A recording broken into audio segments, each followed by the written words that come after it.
आपल्याला वांग्याची भाजी करायची आहे, तर त्यासाठी मी साहित्य घेतलेलं आहे. तर धने, होल, शेंगदाणे, वाळली मिरची आणि कांदा भाजलेला. चला तर इथं तवा तापल्याला ठेवलेला आहे.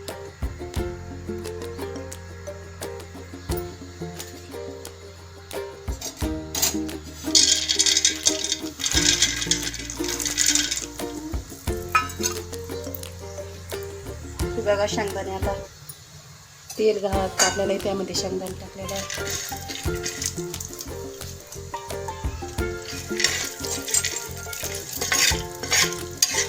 शेंगदाणे चांगले लाल भाजी घ्यायची. शेंगदाणे चांगले भाजून निघले तर भाजी खायला छान लागते. शेंगदाणे जरा पांढरे असले तर भाजी सुद्धा बारीक चिंचते. त्यासाठी शेंगदाणे चांगले तेलात भाजून घ्यायचे.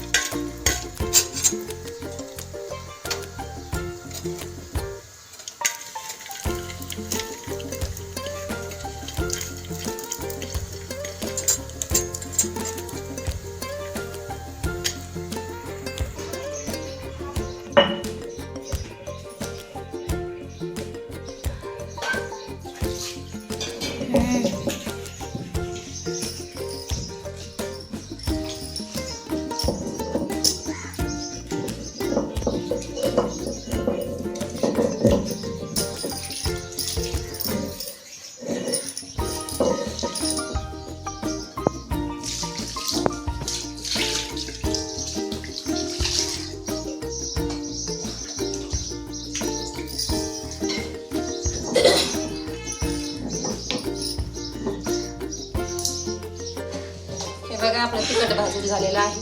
तर हे धने, फुलधने, हे शेंगदाणे, लसूण, कांदा आणि वाळल्या मिरच्या भाजून घेतलेल्या. हे बघा, हे अद्रक, हे लसूण. चला मी तुम्हाला वाटून दाखवते.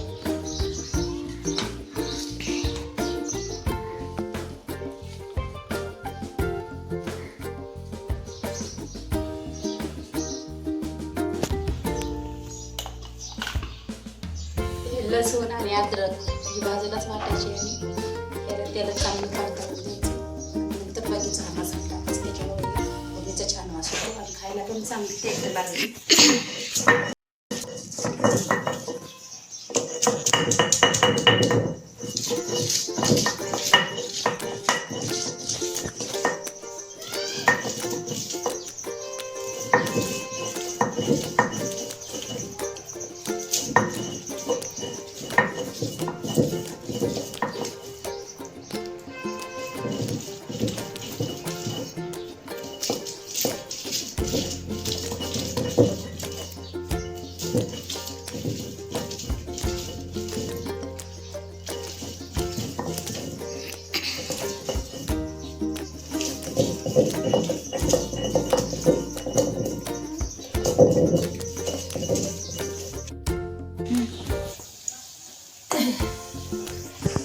हे बघा, आपल्याला वांग्याची भाजी करायची होती, पण वांगे काही भेटले नाही आहे. तर कारल्याची भाजी आहे. कारले उकडे टाकलेले बघा, कारले तळून झालेले आहे. त्यामध्ये असं तेल टाकून तळलेले आहे. तर हे बघा, ह्या मसाल्यात टाकायची होती.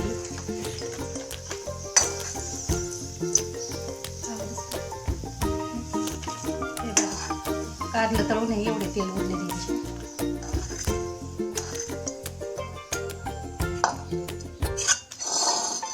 आपला हे काळा मसाला आहे, पाट्यावर वाटून घेतलेला.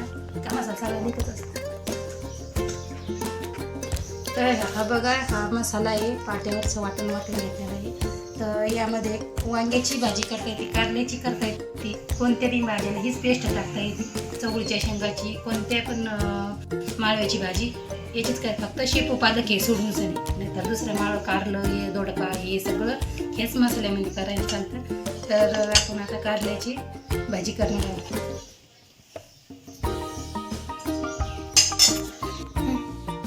हे बघा, तेल तापलेलं आहे. तर यामध्ये लसूण आणि अद्रक याची पेस्ट आहे. तर ही तळून घ्यायची पाहिजे तेलामध्ये.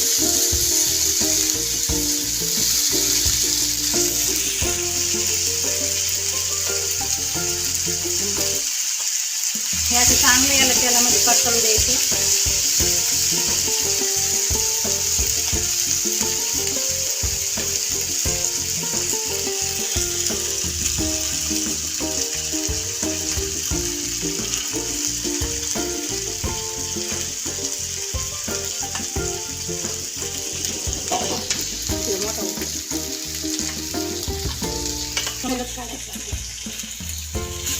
हे बघा हे लाल परतवून राहिलं.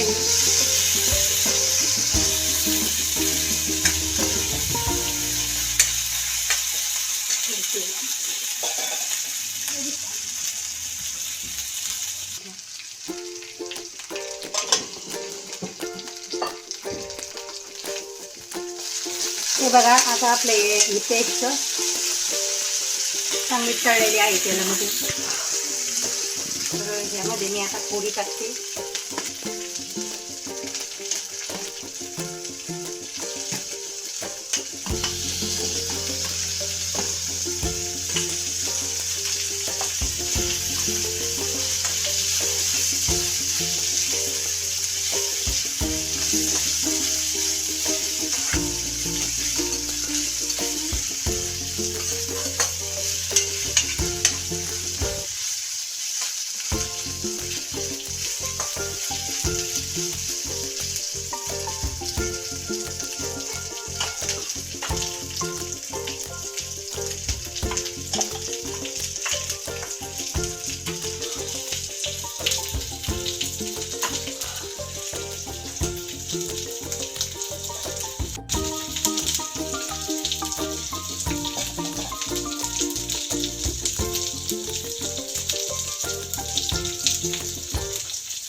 बघा हे चांगलं तळायचे झालेले आहे. यामध्ये काळा मसाला टाकते.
आपल्याला हवे तेवढंच पाणी टाकायचं आणि याचा रस्सा घट्टच ठेवले, पतला नाही का चांगलं वाटतं त्याला घट्ट. तुम्हाला हवे तसेच पाणी टाकायचे. आम्हाला जसं लागेल तसं आम्ही टाकतो, तुम्हाला जसं लागेल तसं तुम्ही टाका.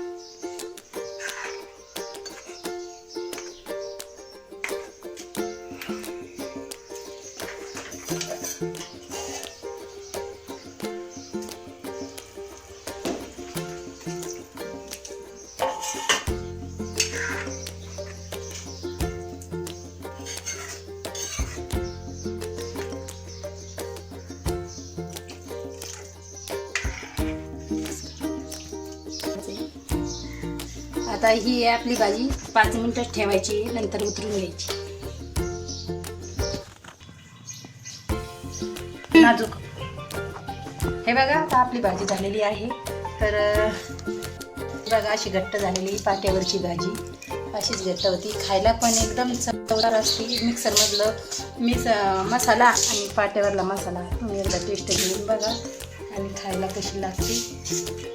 याची चव कशी आणि त्याची चव कशी आहे कमेंटमध्ये नक्की सांगा. हे एकदम साध्या सोप्या पद्धतीनं भाजी तयार केलेली आहे. तर तुम्ही करा आणि खाऊन बघा कशी झाली ते कमेंटमध्ये नक्की सांगा. धन्यवाद.